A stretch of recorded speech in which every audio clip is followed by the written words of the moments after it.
Hi, good afternoon. We're here with Pip Cannons from Community Catalysts. How you doing, Pip? I'm great, thank you. Good stuff. Thanks very much for joining us on the Business Spotlight series. And if you could start, as we always do, by giving us a bit more background as to who you are, what you do, how long you've been doing it for, please. Hi, I'm Pip Cannons. I'm the CEO from Community Catalysts. We're a small community interest company that basically works with the public sector to help change the face of health and social care in the UK. I've been doing this particular role for 3.5 years, but as an organisation, we've been running since 2009, and we're based up in Harrogate. Nice. So over those 3.5 years, Mm. um, what would you say have you seen as the kind of point of difference for you guys for what you do really, and how do you stand out? How do you make a difference? Well, as an organisation, I guess what we try to do is when I talk about sort of changing the shape of social care, perhaps I ought to explain a little bit about what I mean by that. And I suppose what we try and do is put people first. So we try and think of solutions that will enable people to be able to live their best life.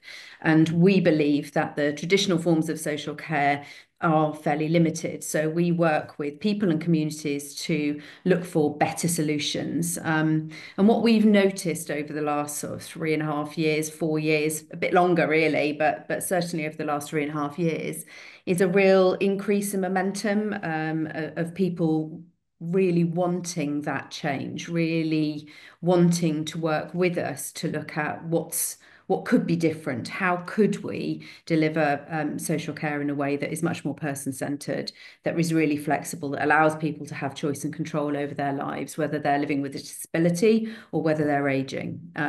So I guess what we've seen is huge demand for what we do, a real recognition for what we do. And as a very small, as I say, organisation based in Harrogate, we've actually got much greater sort of scope, breadth. What's the right word? We kind of punch above our weight, I should Yeah, say, yeah.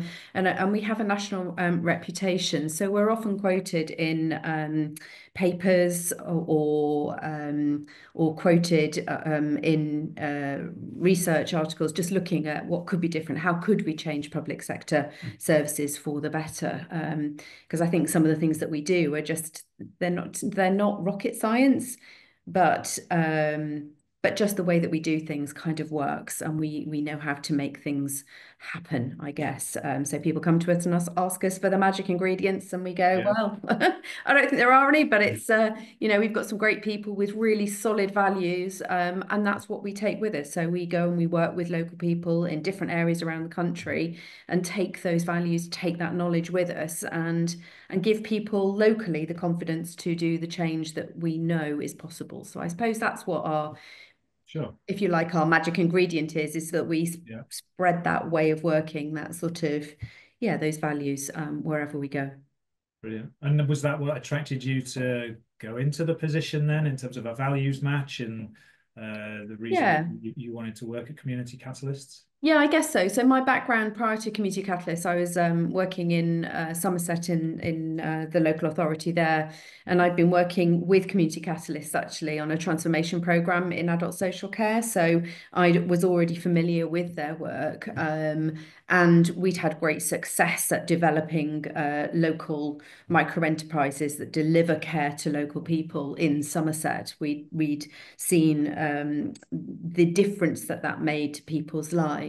So when the opportunity came up to take on the role at Community Catalyst, I have to say I jumped at it because I wanted to see how we could do that broader, across the whole country, how we could really spread that elsewhere. So yeah, it felt like a no-brainer, really. Brilliant. You mentioned micro enterprises there. Mm. Looking at on your website, what is a micro enterprise in respect to what you do? How does that benefit other people? So micro enterprises are tiny organizations, sometimes one person, sometimes four, five, six people that work together in their local community and deliver care and support for other local people where they live. So that might be supporting someone at home, it might be supporting someone in their community, but it tends to be working with people with a disability or a learning disability or with a health condition or someone who's aging. So, it's that kind of really personal, flexible care and support. So sometimes we've got a whole range of different organizations that we've helped people set up. So some of them are, kind of personal care at home, but a lot are things like sort of holistic care. We've got someone that sort of does sumo wrestling activities. We've got other people that do kind of, going out and taking people out into the countryside. We've got kind Yeah, of, the whole range of anything really that supports well-being, that supports people to live well, to meet people, to connect. So, sometimes it's about taking people to the shop. Sometimes it's about, helping people with stuff around the house. Sometimes it's, being more handyman type yeah, stuff. But it's a whole range. It really is. Anyone that's got a great idea that where they think that that might benefit somewhere else in their community from a health and social care perspective, then they jump onto our program. We support them to set up, making sure that they work within the regulations of the care sector, mhm, and also that they meet all the regulations and legal regulations of being a small business, and off they go really. So yeah, all good. excellent. Thank you for that explanation. That's really good. So, in terms of your, I suppose, personal journey throughout the 3.5 years, how would you describe that as a CEO of the organization? One word, and then maybe expand on it. When I ask entrepreneurs or people who've set up their businesses, what their business journey is like, it can be roller coaster, it can be exciting, and yeah, just interested to know yourself as a leader of the organization, how that journey so far has been for you. Gosh, it's really hard to sum that up in one word, isn't it? Well, Crikey. it doesn't have to be Maybe one that's the word if word. you want to. Crikey. Yeah, like it, yeah. Maybe excite 2 words or something, exciting growth or Yeah, absolutely. So change. it's that, and I actually think, I kind of was thinking roller coaster. That's actually a really neat description because there's moments of absolute sort of, well, there's always pride. There's, that sort of that Oh because no, of the that's it. Yeah, creativity, the passion of the people that I have in my team and seeing the impact that they're making and hearing about the great stuff that's happening as a result of those interactions, those catalytic, yeah, sort of instances, if you like. So all of that happening, but at the same time, there's then the pressures of, actually we have had exponential growth over the last 3 to 4 years. Demand's gone crazy. So growing the team to meet that demand, to make sure that, things didn't fall off on that, so it's kind of juggling as well, so there's that sort of the hard reality in to keep the show on the road, isn't there? Sort of, recruiting new people, getting people yeah. on board, making sure the skill set is retained, keeping the culture, all of those sorts of things. So yeah, I guess it's that sort of pedaling really hard in order to keep that sort of the show going, the Yeah. serene swan swimming across the lake, I guess. Yeah, so it's a bit of a roller coaster, but the overriding sort of emotion, I guess, is pride in the team, and in what they're achieving, and pride that as an organization we've continued to flourish at a time when many small organizations are not. So yeah, I think that's Great. Yeah, good description there. Yeah, thank you very much. So, uh, definitely not one word. I'm sorry.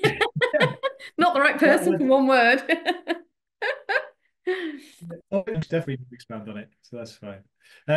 In terms of challenges, opportunities ahead for you and your organization, Pip, what are those? What can you foresee? Not that there's a Yeah, I guess constant change. So even though we're a change organization delivering change outside, obviously that sort of the environment is constantly changing. The political climate, as you know, is just changed. So local authorities are sort of trying to adjust to that. Yeah. So there's a bit of, and most of our work is with local authorities and with the NHS. So that's a sort of a high proportion of our business. So one of the challenges is, how do we look beyond that? How do we diversify? How do we ensure that we're not always at the mercy of that? But at the same time, that's where we know that the biggest change is needed. So we want to stay Yeah. in that area. But yeah, it's sort of not, yeah, a lot of authorities are cash constrained at the moment. They're in very dire financial straits. So we have to maintain good value. So doing what we do at low cost, but delivering great value and making sure that that value, is lasting, and really provides great impact. That's what we're all about, and that is, it's a current and will continue to be a challenge into the future. I think the other, big thing that we're looking at is that we're quite heavily dependent on our micro enterprise program at the moment. So although we do have other programs that we do, and we have a broad knowledge base, if you like, and lots of skills that we have on offer, but diversification of our portfolio, making sure that we are really helping in different areas, and using our knowledge to develop new programs is really the sort of the focus for the next 12 to 18 months, so that we're sort of growing in different ways. But at the same time, I don't think it's all about growth for us. We don't want to grow despite, if you know what I mean. I think Sure. it's what we've tried to do is steady our growth, so that we can do it at a pace that maintains our culture and values, because that's the last thing that I want to swipe away.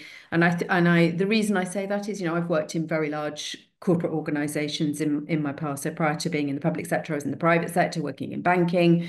So I've seen, sort of big change, big growth programs, and they have a very, they can have a very big impact on culture.